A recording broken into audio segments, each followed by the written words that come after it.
Difficult decisions have had to be made. There are 5 jumpers in the cupboard, and this is episode 4, which is the last. So the head elf jumper will not be making its screen debut, this year at least. It only really works with the accompanying headgear, which doesn't fit well on screen. So for reasons of jumper ensemble integrity and a coherent aesthetic, I'm wearing the Merry Christmas stocking penguin snowflake tree jumper today. It is rather warm, but I will bear the burden of that for you and for the world and for the baby cheeses.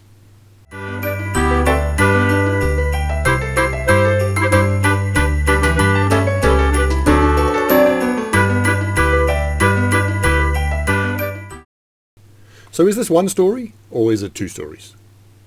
In the Gospels of Matthew and Luke, there are 2 very different accounts that we've decided are complementary, each adding to the other, and at carol services we read from them almost alternately, creating a timeline of events in sequence.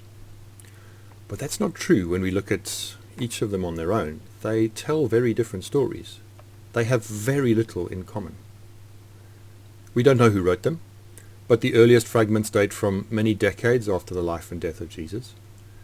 Matthew is traditionally attributed to, wait for it, the Apostle Matthew, who was a disciple of Jesus.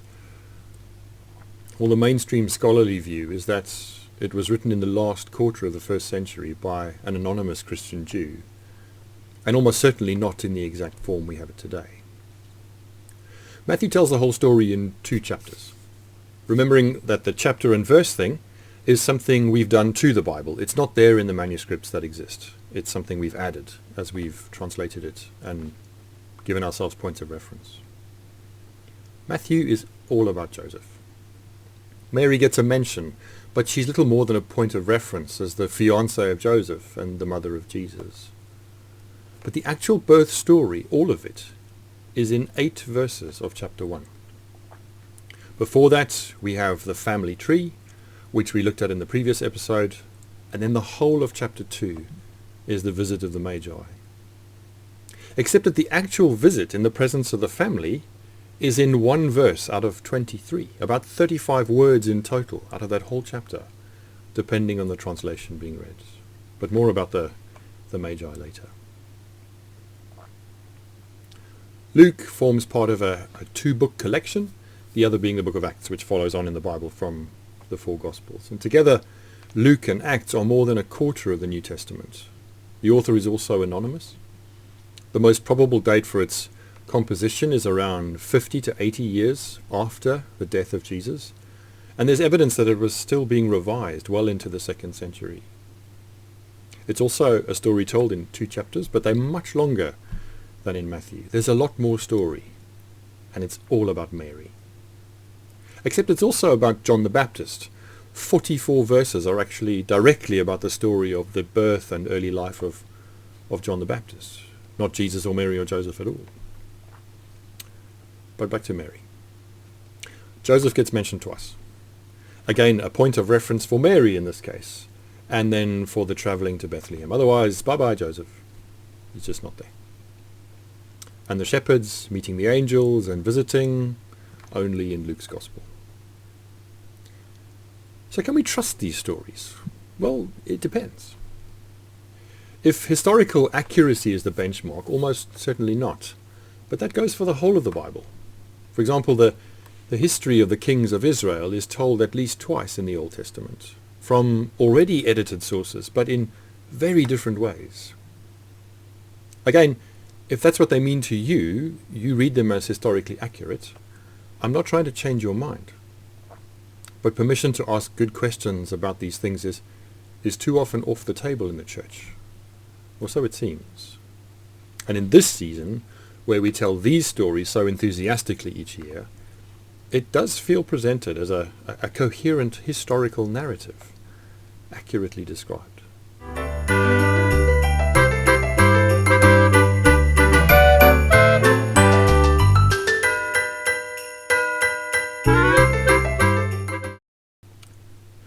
So I left a question out of the Great Christmas IQ test in episode 1.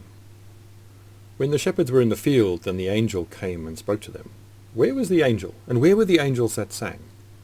Well, when you read the story, it says the angel came and stood before them or stood among them, just sort of turned up and said, "Hey guys, I need to tell you something." And as for the angels that sang, we don't know. The story says that after they'd gone up into heaven, the shepherds hurried down to Bethlehem. But I mean, again, do we believe in heaven up there and us down here? And so we have this constructed idea of them all hovering in the air. We don't know. But it is worth noting, when we think about why the story's in there, that many biblical figures were shepherds, really significant Old Testament figures. Among them, Abraham and Jacob.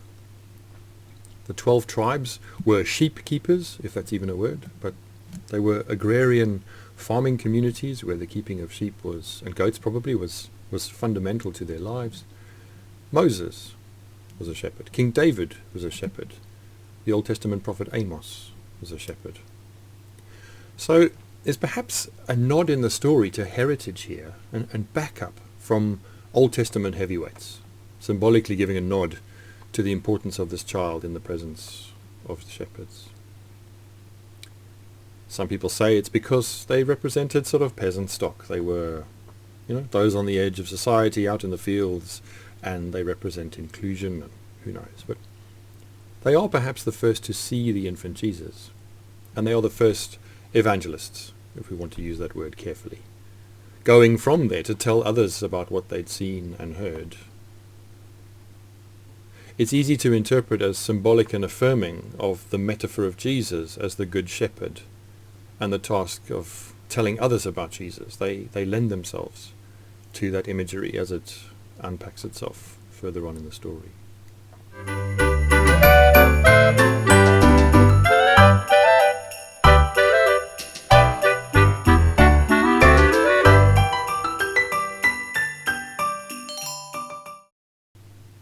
And what about the Magi?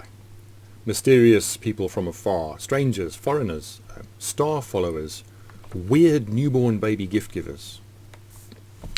I found this book in a charity shop a few weeks ago. The Magi. Someone told me just after that God must have put it there for me to find and to use in this series. I nodded and smiled. The queue in a supermarket is not the best place to discuss predestination and theology and a deeper reading of parts of the book of Romans. But I do refer you to the questions I asked in the last episode about God planning things in that way. Well, who were they? The Magi, not the person in the supermarket queue. Well, the book explores questions, quoting ancient and more contemporary sources, manuscripts, oral legends. It doesn't seek a definitive answer. It's fascinating, incredible, occasionally hilarious. I'll just read you the book's questions. Who were the Magi? Were there 3, as we are told by Origen and supported by St. Bede, or 4, or 12, as we are told by St. John Chrysostom and the Syriac Orthodox Church, or an unknown number, as the Greek Orthodox and Coptic churches believe? Why did they come? Were they prophesied about in the Old Testament? Was the coming of the Magi a historical event? Where did they come from? From Persia, or Mesopotamia, or Yemen, or India, or China? Were they all from the same place, or from different places? Where did they meet? What did they believe? Were they Zoroastrians? What star did they follow? Was it a comet, a supernova, a supernatural light? And how did they travel? By camel, by horseback, or both? What was their route? When did they reach Bethlehem? A few weeks, or months, or even 2 years after the birth of Jesus? Where did they go to from Bethlehem? Towards the Jordan, from Jericho, to Damascus, to to Hassan Kaif, and back to Iran. And what gifts did they bring? Were they later baptized by St. Thomas and became Christians? Where and how were they buried? In Savech, in Iran? Were their remains later taken to Constantinople before being taken to Milan in Italy and then to Cologne in Germany? And who were their contemporaries? Augustus Caesar, Quirinius, Herod the Great, the Parthian Shah, Phraates IV, Philo of Alexandria. What were their artifacts? What were they wearing? What was their diet? How's that for a collection of questions? And then my favorite bit of incongruous legend from the book. about the actual gifts given by the Magi, which are apparently held as relics in a remote monastery on a holy mountain in northern Greece. And this is their story. It is believed that Mary treasured these gifts and eventually delivered them to the church in Jerusalem. Here they were preserved until the Emperor Arcadius brought them to Constantinople in 400 AD. The sacking of Constantinople during the Fourth Crusade led to them being moved to safety to Nicaea, until the Byzantines recovered their historic capital. There they remained until Constantinople finally fell to the Turks in 1453. The relics were preserved, however, by the devout Empress Maria, daughter of the Serbian Prince George Branković, and the wife of Sultan Murat II.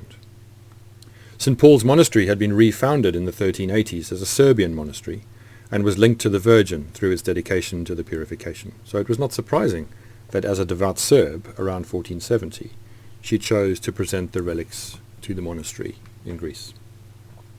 According to the traditions of the Holy Mountain, she wished to make the gift in person, but as she climbed the path to the monastery, she was halted by the Virgin herself.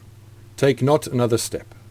Another queen than you is here, the Queen of Heaven," Mary apparently said. The Sultana, suitably chastened, stood still and waited for the monks to come down and take the relics from her. To this day the spot is marked by the cross of the Queen. But then the bit that makes me chuckle, sadly, is in the very first bit. Mount Athos, a dramatic peninsula in northern Greece, is a monastic centre for all the Eastern Orthodox Church. It is known as the Holy Mountain and is dedicated to the Virgin Mary, Mother of God, who is said to have selected it as her own personal garden. The Holy Mountain is closed to women.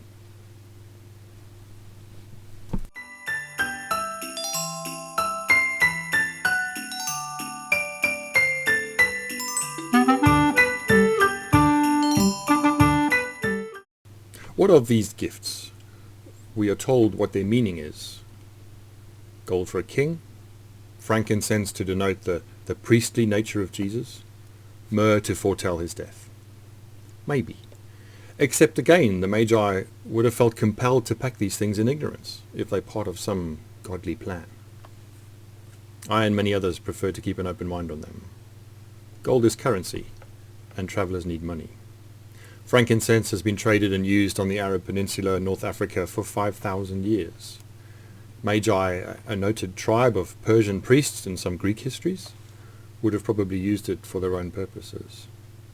As for the myrrh, well, it is offered as a sedative or painkiller to Jesus on the cross, mixed with wine. Someone once said to me, with great earnestness, that this is the origin of mulled wine, and that we drink it looking towards Easter and Good Friday, every year around Christmas time. Maybe it really was welcome by them as a compulsory ritual for the faithful at this time of year. I don't know. But myrrh was used in funeral preparations. Both uses make sense here. The Magi would have carried medicines. Any sensible traveller would, and did. Maybe one of them was particularly paranoid about his looming mortality, or they knew that travelling was a hazardous business, and one of their bodies might need preparation. When they arrive, they go through their bags to find what they can to give to a family in vulnerable circumstances. The deep symbolism attaching the gifts to Jesus as a foretelling of his life and death is constructed and wishful. It's an option, but it begs the same difficult question of God shaping human events and behavior.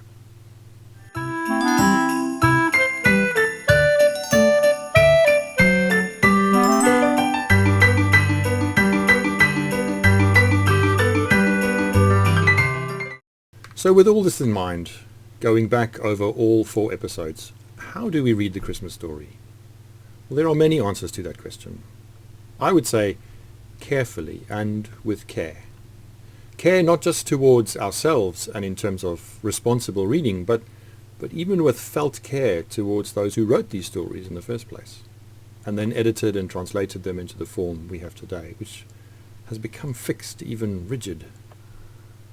Care in making room for the humanness of the authors, their insights, their understanding of the world, their personal experiences, their faith as they understood and experienced that. Again, doesn't that diminish the stories if we let too much of the authors in? Doesn't that make them just like Any old stories? God does speak through human beings. That's part of what we believe in the church's life. I'm humbly suggesting that I'm doing that right now, with an educated and curious mind, but also with all of my limitations and imperfections and wounds and biases and convictions adding to the mix. Objectivity is a wildly optimistic hope, or goal for us, for anyone, probably ever. These stories aren't diminished if we ask a few good questions as we read them. What can we find out about the culture, practices, beliefs, traditions, social and societal structures of the time? If that sounds dull, it doesn't need to be. History is alive when it is told well.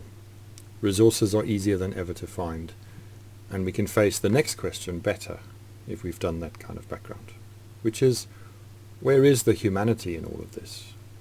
Not searching for limitations or ignorance or bias in the writers and their stories, not seeking for reasons to distrust them. I mean, those things are there. Why would they not be there? But rather, where is the inspiration? Where is the fear? Where is the love? Where is the longing? Do these stories close things down or open them up to inquiry? What do we make of the God portrayed in the telling of the stories? And God appropriated in the stories for this or that cause or corner through all of the Bible.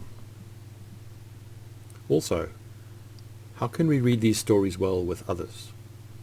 They were all written for a wider audience, but we've individualized faith so much that our questions aren't often shared. And if the stories have power when read in community, as they were intended, what might we miss when we read them on our own? How could we know? Unless we read them with others. Christmas for Grownups. Thinking aloud.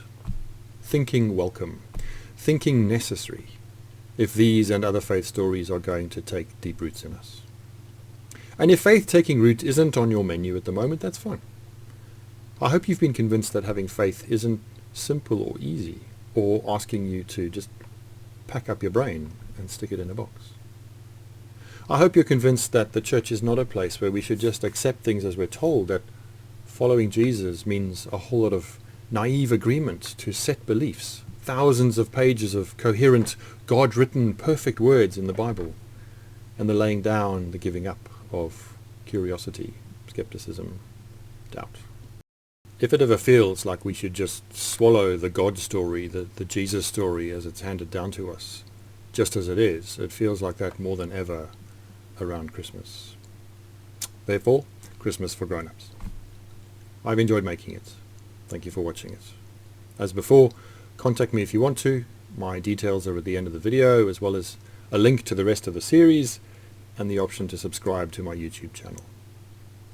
Pass it on as a link to anyone you think might be interested, whatever they do or don't believe, because these conversations they just can be fun, never mind interesting or helpful.